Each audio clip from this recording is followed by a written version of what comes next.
everybody. My name is Tom Barnes, and this is Stories from the 78. And today I have the real honor of chatting with somebody who has been on this planet for 98 years, has an incredible story to share. So I thought I'd introduce my new friend who I just met, and I appreciate you joining me, Bea Franklin. How are you? I am great, thank you. And how are you?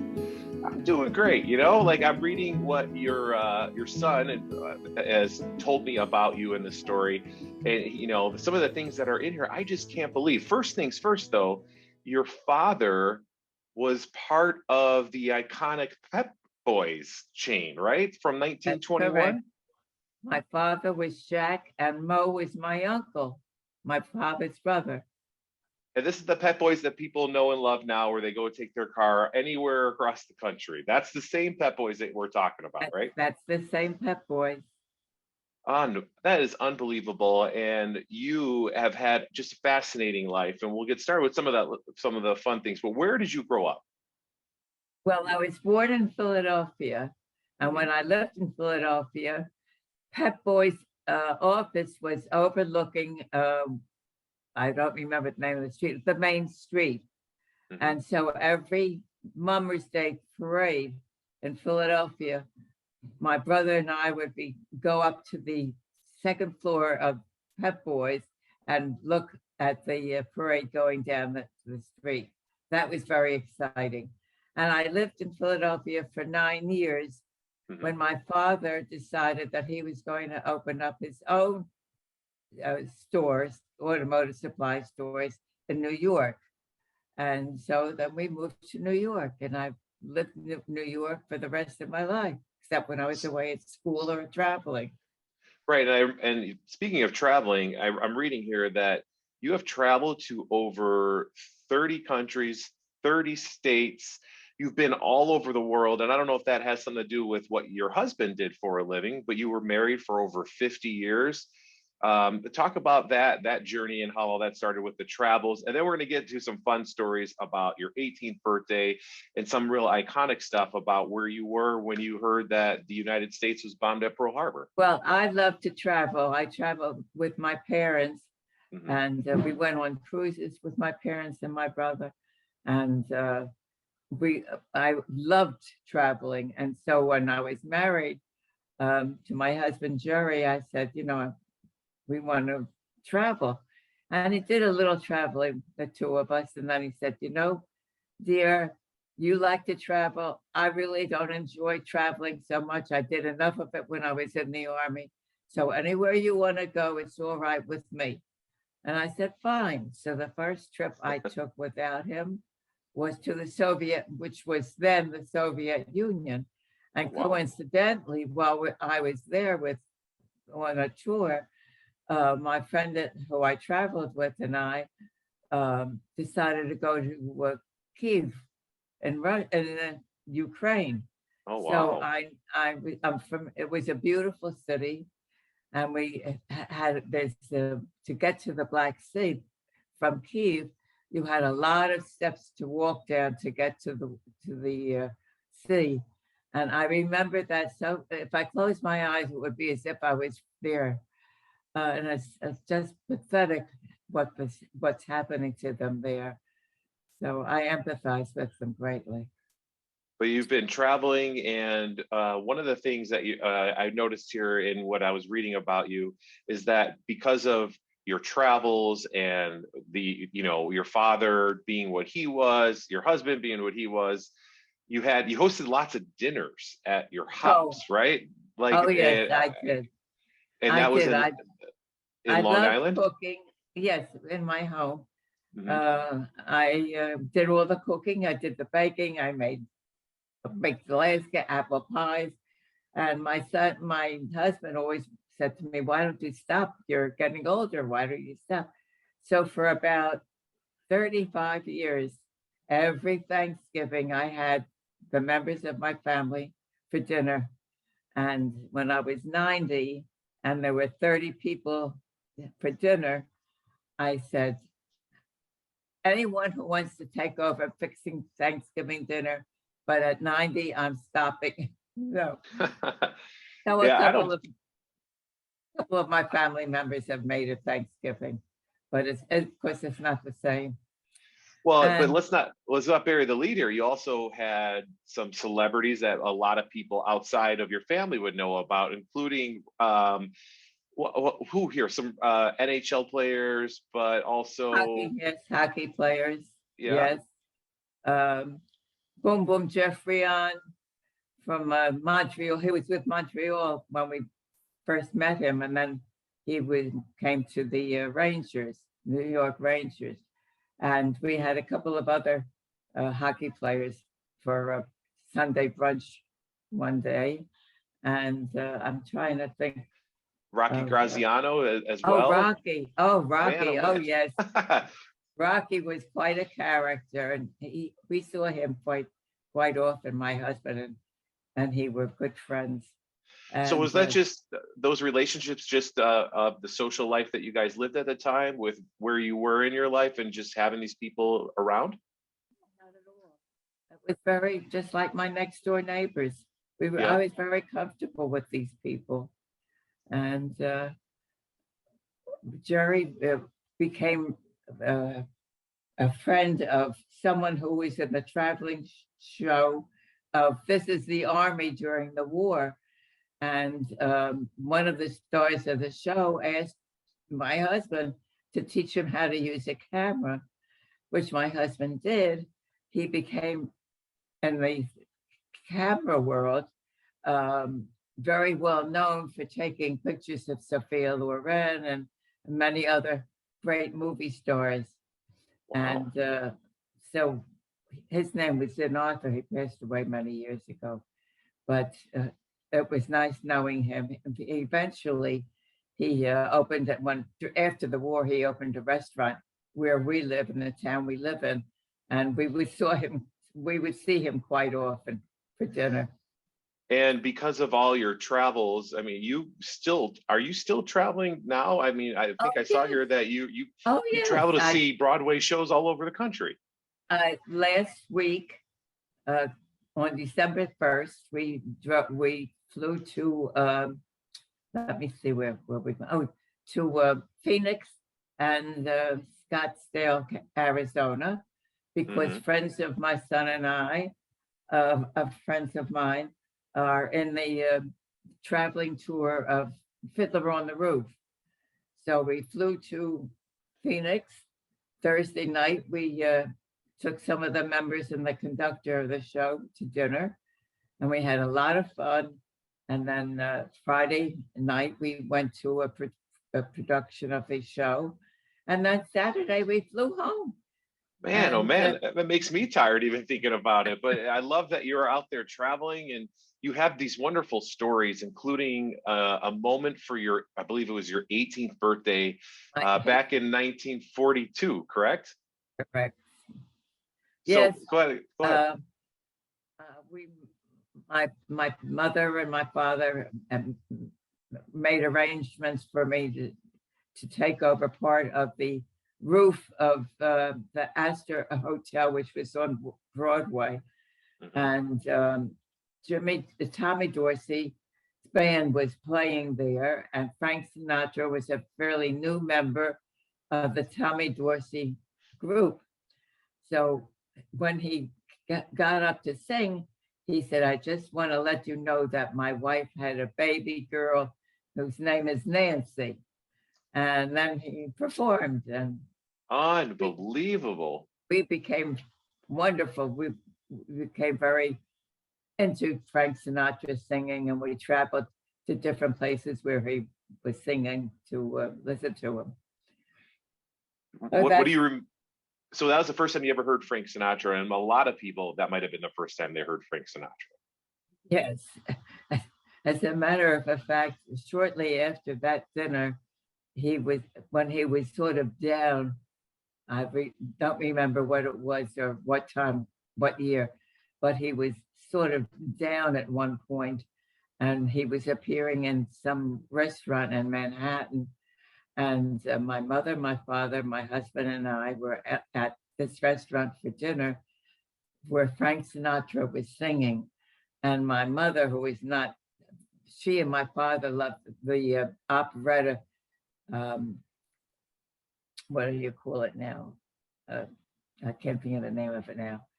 But Well, opera style, going to opera the style opera. music, Mhm. and that's the kind of a music they were into. Sure. And my mother said after we left the restaurant, that young man is not going to make it with that voice because he really was not in top shape at that time. Real. When people say how much they love Frank Sinatra, I say my mother thought he was never going to make it, but he Unbelievable. did. So you guys saw Frank Sinatra kind of before he was really Frank Sinatra to the rest of the world, right there in That's right. Manhattan and in New York. That's That's just wonderful story. And shifting gears a little bit because I think I wanted to talk to you about your husband's career in the military because he was a photographer and he happened to be in amazing spots. I mean, world-defining spots where he was there to see it. But prior to that, in 1941, December 7th, where were you? I was at the University of Wisconsin, and the house that I was living in was not a sorority, but it was like a sorority house. And we heard shouting in the street. So I went out to the street, and there's a young boy with newspapers in his hand yelling, extra, extra, war, we're at war. And it was a shock. I mean, no one even suspected that we were having a war then. And my first thought was for my brother, who was an ROTC lieutenant. And so I called him immediately, and he said, "Don't worry, everything is being all right. I'll keep in touch with you, and don't worry about it. I'm home." And we were very fortunate that he was teaching flying, how to fly, so that he never went overseas. He was just at different Air Force bases in the United States. And I didn't know my husband at the time, so I wasn't worried about him.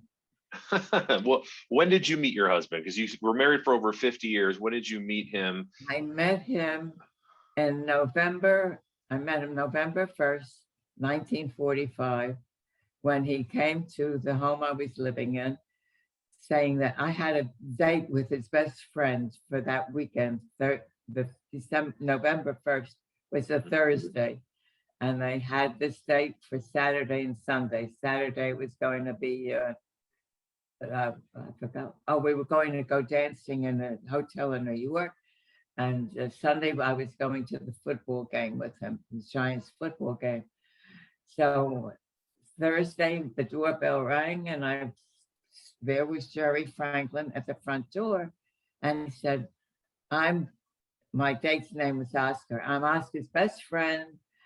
He asked me to double date with you. If that's okay, let me know. We're trying to decide what show to see on Broadway.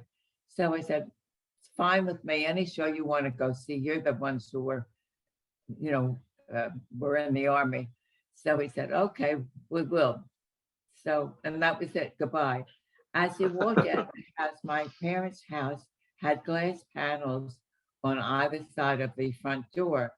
So I just looked over into the one panel, and I see the door was quite a few feet from the sidewalk. So I watched him walking down that walk to get to the sidewalk, and a little something went off in my head. You're going to marry him one day. Now, I knew him for maybe 7 minutes, but it was so unusual. Well, Friday came. He rang the doorbell again. Would I like to go for a ride? He had to go pick up something for his brother-in-law with whom he lived. So we got in the car, we talked, we chatted. He dropped me off at home. Next thing I know, we're traveling to New York City one Saturday night. And my date had sent me a beautiful orchid to wear on my shirt, on my blouse. And there was Jerry with his date. And my date was kind of a little upset that Jerry was paying more attention to me than he was to his own, whatever. We danced all night, the two of us. And Saturday was the same thing, Sunday rather, at the football game. So that was good. And then Monday, the following Monday, when I was a senior at NYU, and the doorbell rang right after I got home, and there's Jerry, and he came in the house and he said, I have to tell you something. I like you very much, and I'd like to be able to date you, but I can't because Oscar is my best friend. And I said to him, well, don't I have anything to say about it? I'd like to date you also. So he said, may I use your phone? So we went into the other room and picked up the phone. And he says, Oscar, this is Jerry. I just want to let you know, I want to date B. B wants to date me, and I'm sorry. Oh, and that was it. We dated for every single day for a month. My parents on November 1st had left for a month's vacation. So when they came home, I said to my mother, Jerry and I are in love. We want to get married. Well, my mother wasn't having any of that. So after a long month of November, I finally said to Jerry on November 29th, my mother is never going to give permission for us to get married. So let's go get married. And that's what we did. November 30th, we eloped and we married, and we were married for 51 years. Wow, that was a quick love story how it all happened, but I like the move of the orchid. That was a fun thing there. But that's just a wonderful story, and it's something I feel like you don't hear those stories too often anymore. So, and you guys even had like the same, you still have a landline to this day, is that correct? Still have what? A land phone line? Oh, yes, I still have a landline. And it's been the same number since like what, the 1950s? 1958 is when we moved to this home, and it's the same phone that we've had.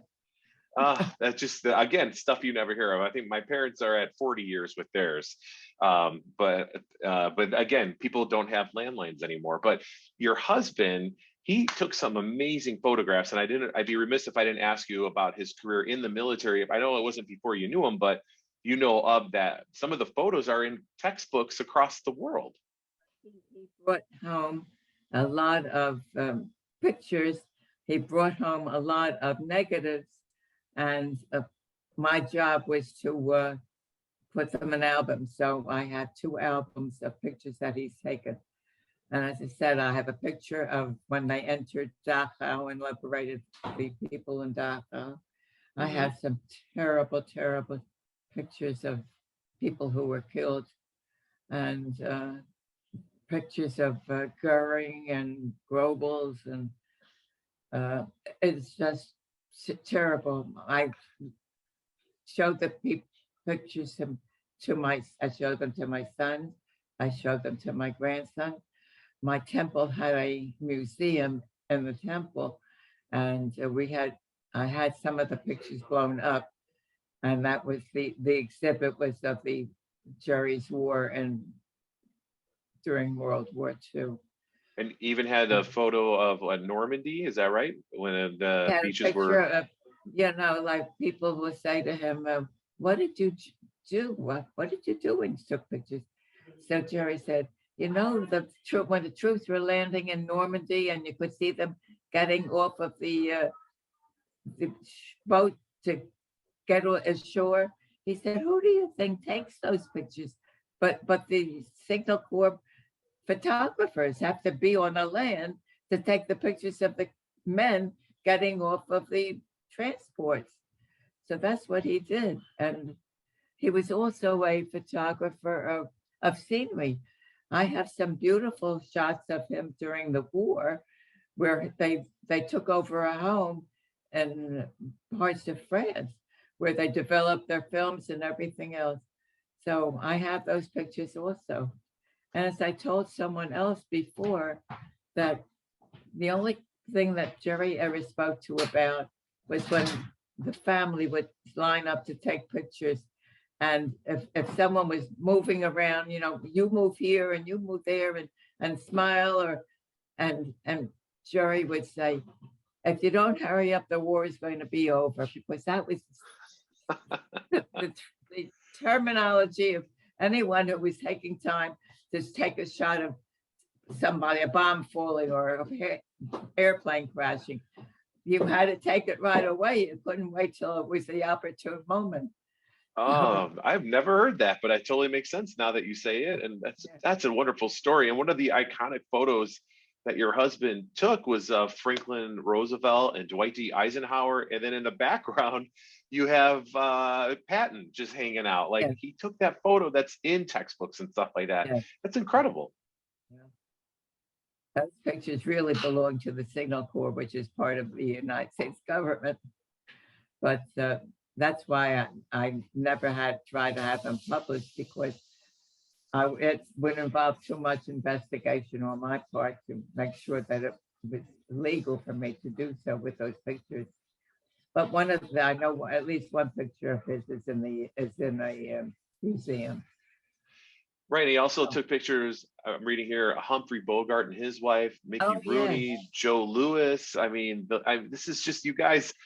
those, Where's the movie on Netflix that everybody can watch about you guys? yeah. Well, those men, the movie celebrities were movie celebrities, and they would go with like Bob Hope. And he never saw Bob Hope overseas, but those Humphrey Bogart was a big name. Joey Lewis was a big name at the time. So that's how we had the pictures. And now that you're looking back on what has been your life thus far, married for over 50 years, what your father did, what are you most proud of in the accomplishments that, because you also lived through all those times, the World War II on December 7th, you had that amazing concert experience at top of the Astor Hotel. But what do you look back on that you're most proud of in your 98 years on this planet? But I look back on all the time, it's my marriage. That was the happiest time of my life. And I told someone just the other day, Jerry had a thing about even numbers.